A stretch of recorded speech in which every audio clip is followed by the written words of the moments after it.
ಮನೆ ಅಂದ್ರೆ ಒಂದಿಷ್ಟು ಕಲ್ಪನೆಗಳಿರುತ್ತೆ ಸರ್.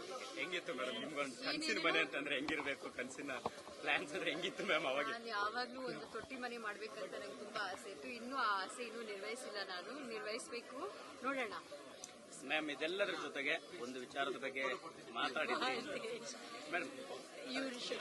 ಅದೇ ದರ್ಶನ್ ಅವ್ರ ವಿಚಾರವಾಗಿ ಪ್ರತಿಕ್ರಿಯೆ ನೀಡ್ತಾ ಬಂದಿದ್ರಿ, ಸಾಕಷ್ಟು ಬೆಳವಣಿಗೆಗಳಾಯ್ತು. ನೀವು ಪೊಲೀಸ್ ಸ್ಟೇಷನ್ ಮೆಟ್ಲೇರುವಂತ ಅವರ ಅಭಿಮಾನಿಗಳ ವಿಚಾರ ಈಗಾಗಿರುವಂತಹ ಸಂದೇಶಗಳನ್ನ ತಾವು ಕೊಟ್ಟಿದ್ದೀರಿ. ನಾನು ಏನ್ ಹೇಳ್ಬೇಕೆಲ್ಲ ಹೇಳ್ಬಿಡಿದೀನಿ. ಏನ್ ಹೇಳೋದು ನಿಮಗೆ, ಮಕ್ಕಳಿಗೆಲ್ಲ ಧೈರ್ಯ ಬಂದಿದೆ. ಅದೊಂದು ನಂಗೆ ತುಂಬಾ ಖುಷಿ. ಯಾಕಂದ್ರೆ ಇದೆಲ್ಲ ಆದ್ಮೇಲೆ ಕಾಮೆಂಟ್ ಸೆಕ್ಷನ್ ಸ್ವಚ್ಛ ಭಾರತ್ ಅಂತಾನೆ ಹೇಳ್ಬೋದು. There are no bad comments and ಹೆಣ್ಮಕ್ಳಿಗೆ ಸ್ವಲ್ಪ ಧೈರ್ಯ ಬಂದಿದೆ ಅಂಡ್ ಅವ್ರಿಗೆ ಟ್ರೋಲಿಂಗ್ ಎಲ್ಲ ಕಡಿಮೆ ಆಗಿದೆ. ಸೊ ಹಾಗಾಗಿ ಐ ಫೀಲ್ ಲೈಕ್ ಎಲ್ಲೋ ಒಂದ್ ಕಡೆ ಒಂದು ಒಳ್ಳೇದಾಯ್ತು ಅಂತ. And on the other side I think police commissioner ಹತ್ರ ಮಾತಾಡಿದೆ, ಇನ್ನೂ ಅರೆಸ್ಟ್ಗಳಾಗ್ತಾ ಇದೆ. ಎಷ್ಟೋ ಜನ ಅವರು ಫೋನ್ ಸ್ವಿಚ್ ಆಫ್ ಮಾಡಿ ಮನೆ ಬಿಟ್ಬಿಟ್ಟು ಹೋಗ್ಬಿಟ್ಟಿದ್ದಾರೆ. ಸೊ ಅವ್ರನ್ನೆಲ್ಲ ಹಿಡಿಯಕ್ಕೆ ಇರೋಣ. ಒಂದ್ ನಿಮಿಷ ನಮ್ಮವ್ರು ಮಾಡ್ರೆ ಸರ್. ಮೇಡಮ್ ಸಾರಿ, ಒಂದ್ ನಿಮಿಷ ಮೇಡಮ್. ಇವ್ರು ಮಾಡೋ ಕೆಲಸ. ಸೊ ಇನ್ನೂ ಒಂದಷ್ಟು ಜನ ಅರೆಸ್ಟ್ ಆಗ್ತಾರೆ. ಇಲ್ಲಿವರೆಗೂ ಐ ಥಿಂಕ್ ಒಂದು 7 ಜನ ಅರೆಸ್ಟ್ ಆಗಿದ್ದಾರೆ. ಇನ್ನು ಮುಂದೆ ಇನ್ನಷ್ಟು ಜನನು ಅರೆಸ್ಟ್ ಆಗ್ತಾರೆ ಅಂತ ಹೇಳಿದ್ದಾರೆ. ಅದೇ ನಾನು ಹೇಳ್ದಂಗೆ ಅವರು ಫೋನ್ ಸ್ವಿಚ್ ಆಫ್ ಮಾಡಿ ಮನೆ ಬಿಟ್ಟು ಹೋಗಿದ್ದಾರೆ. ಬೆಳವಣಿಗೆ ಆಗಿದೆ. ಈಗಲೂ ಕೂಡ ಇನ್ನೂ ಒಂದಷ್ಟು ಇದೇ ರೀತಿಯಾದಂತಹ ಘಟನೆಗಳು ಆಗ್ತದೆ. ಬಟ್ ಅವ್ರಿಗೆ ಏನ್ ಸಂದೇಶವನ್ನು ಕೊಡ್ತಿದೆ ಎಲ್ಲ ಆದ್ಮೇಲೂ ಕೂಡ? ಫಸ್ಟ್ ನಿಮ್ಮ ಲೈಫಲ್ಲಿ ಏನಾದರೂ ಒಂದು ಒಳ್ಳೇದು ಮಾಡಿ ಅಂತ ಕಲೀರಿ, ಒಳ್ಳೆ ಬುದ್ಧಿ ಕಲೀರಿ, ಲರ್ನ್ ಟು ರೆಸ್ಪೆಕ್ಟ್ ವಿಮೆನ್. ನಿಮ್ಮ ತಂದೆ ತಾಯಿನ ರೆಸ್ಪೆಕ್ಟ್ ಮಾಡಿ ಒಂದು ಒಳ್ಳೆ ಕೆಲಸ ನೋಡಿ ಬ್ಯುಸಿ ಆಗಿ ಅಂತ ನಾನು ಹೇಳಕ್ ಇಷ್ಟಪಡ್ತೀನಿ. It's the idle brain that does all that. It's idle brain is devil's workshop ಅಂತ ಹೇಳ್ತೀವಿ ಇಂಗ್ಲಿಷಲ್ಲಿ ಒಂದು ಗಾದೆ ಇದೆ.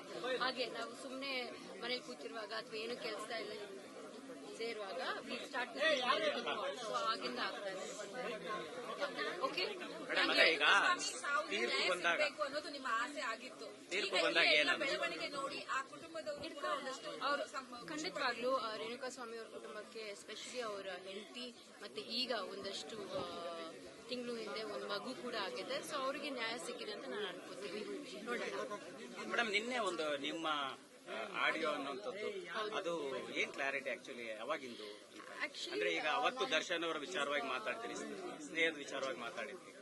ಆಕ್ಚುಲಿ ನಾನು ಏನ್ ಹೇಳಿದೆ ಅಂದ್ರೆ ಒಂದ್ ಕಡೆ ನನಗೆ ದರ್ಶನ ಪರಿಚಯ ಅಲ್ವಾ, ನಾನು ಅವ್ರ ಜೊತೆ ಕೆಲಸ ಮಾಡಿದ್ದೀನಿ. ಸೊ ಅವರು ಒಂದು ಲೈಟ್ ಬಾಯ್ ಆಗಿ ಬಂದಿದ್ರು ಇಂಡಸ್ಟ್ರಿಗೆ. ತುಂಬಾ ಚೆನ್ನಾಗಿ ಅವ್ರು ಬೆಳೆದ್ರು ನಮ್ಮ ಇಂಡಸ್ಟ್ರಿನಲ್ಲಿ, ಒಳ್ಳೊಳ್ಳೆ ಹಿಟ್ಸ್ ಕೊಟ್ಟಿದ್ದಾರೆ ಅಂಡ್ ಒಳ್ಳೆ ಹೆಸರು ಕೂಡ ಮಾಡ್ಕೊಂಡಿದ್ರು. ಸೊ ಆ ಒಂದು ಅವರು ಗ್ರೋತ್ ನೋಡಿ ನನಗೆ ಹೆಮ್ಮೆ ಆಗ್ತಾ ಇತ್ತು. ಯಾಕಂದ್ರೆ ಏನು ಇಲ್ದೇವ್ರು ಬಂದು ಇಂಡಸ್ಟ್ರಿನಲ್ಲಿ ಒಂದು ಒಳ್ಳೆ ಹೆಸರು ಮಾಡಿ ಮಟ್ಟಕ್ಕೆ ಬೆಳೆದಿದ್ದಾರೆ ಅಂದ್ರೆ ಒಂದು ಖುಷಿ ಆಗುತ್ತೆ. ಬಟ್ ಇವತ್ತು ನನಗೆ ಈಗ ಆಗದೆ ಹೋಗಿದ್ದಿದ್ರೆ ಇನ್ನೂ ಎಷ್ಟು ಚೆನ್ನಾಗಿರ್ಬೋದಾಗಿತ್ತು. ಆದರೆ ಅವ್ರ ಜೀವನ ಹಾಳು ಮಾಡ್ಕೊಂಡ್ರು ಅಂತ ಅಲ್ಲಿಗೆ ನನಗೆ ಬೇಜಾರಾಯ್ತು ಅಷ್ಟೇ. ಬಟ್ ಒಂದು ಸಮಾಜದಲ್ಲಿ ಇದೀವಿ ನಾವು.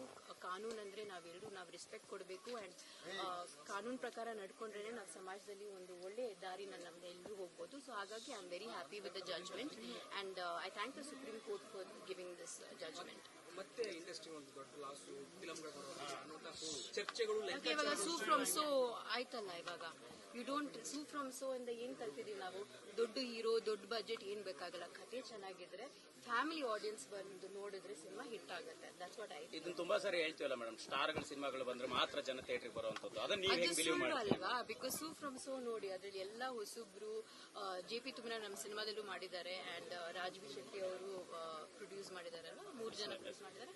ಸೊ ಅದರಿಂದ ನಾವು ಎಷ್ಟೋ ಕಲಿಬಹುದು. ಯಾಕಂದ್ರೆ ಬಿಗ್ ಬಜೆಟ್ ಬೇಕಾಗಿಲ್ಲ, ದೊಡ್ಡ ಹೀರೋಸ್ ಬೇಕಾಗಿಲ್ಲ, ಕತೆ ಚೆನ್ನಾಗಿದ್ರೆ ಜನ ಹೋಗಿ ಸಿನಿಮಾ ನೋಡ್ತಾರೆ. ಮೇಡಮ್ ಇನ್ನೊಂದು, ಈಗ ಈ ಡೆವಿಲ್ ಸಿನಿಮಾ ಕೂಡ ಈಗ ಬಿಗ್ ಬಜೆಟ್ ಸಿನಿಮಾ, ಪ್ರೊಡ್ಯೂಸರ್ ದುಡ್ಡು ಹಾಕಿರ್ತಾರೆ. ಒಬ್ಬ ನಟ ಈಗ ಜೈಲಿಗೆ ಹೋಗಿರುತ್ತೆ, ಸಿನಿಮಾಗೆ ಇಂಪ್ಯಾಕ್ಟ್ ಆಗುತ್ತೆ, ಸಿನಿಮಾಗೆ ಇದರಿಂದ ಪ್ರೊಡ್ಯೂಸರ್ಗೆ ನಷ್ಟ ಆಗುತ್ತೆ ಅನ್ನೋ ಆಂಗಲ್ ಕೂಡ ಚರ್ಚೆ.